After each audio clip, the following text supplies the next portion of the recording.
Welcome back to another episode of the Behavioral Economics and Marketing Podcast series. This is Sandra Thomas-Comenole. In this episode, we will be talking about the endowment effect on your marketing mix. So jumping in, what is endowment effect?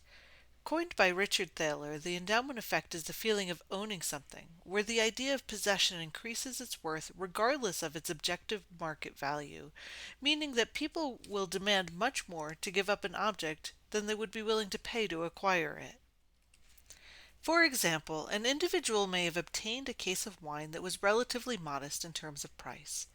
If an offer were made at a later date to acquire the wine for its current market value, which is marginally higher than the price that the individual paid for it, the endowment effect might compel the owner to refuse this offer, despite the monetary gains that would be realized by accepting the offer. So rather than take payment for the wine, the owner may choose to wait for an offer that meets their expectation or even drink it themselves. The actual ownership has resulted in the individual overvaluing the wine.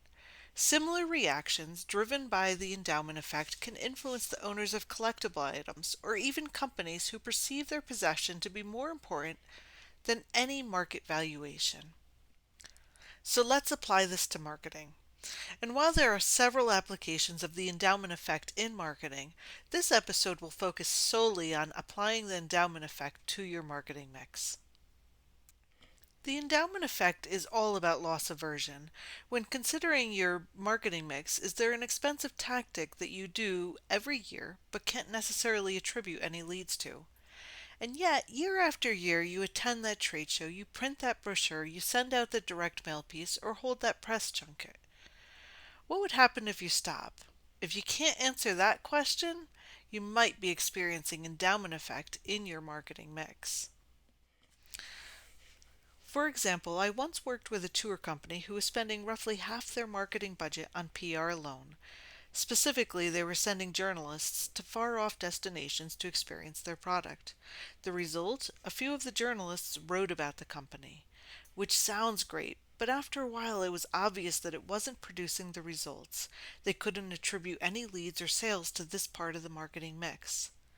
But not only was it expensive as a part of the marketing budget, it took a lot of man hours to work with the journalists in this way. The truth was that there were better ways for the time and marketing budget to be spent that would increase brand awareness, bring in more leads, accelerate the sales funnel, and ultimately land sales. In short, it was not cost or time effective. But the marketing manager didn't want to give up on this part of the marketing mix. And so, though this tactic was not effective, they continued to write it into the budget year after year. Through years of marketing experience, I've discovered that taking away without replacing is not the way to change habits or status quo bias. It's all about demonstrating what works through data analysis and market research. This year, why not set up KPIs to measure the efficacy of each component of your marketing mix, to discover if that thing you have always done is truly worth doing? Wrapping it up, understanding how we as humans make decisions is an important part of marketing. Behavioral economics is the study of decision making and can give keen insight into buyer behavior and help to shape your marketing mix. Even the best marketers can fall prone to doing what they've always done. Set practical KPIs to test the efficacy of each component in your marketing mix and see if you are experiencing the endowment effect in your marketing mix. Thank you for listening to another episode of Behavioral Economics and Marketing. This is Sandra Thomas-Comenole.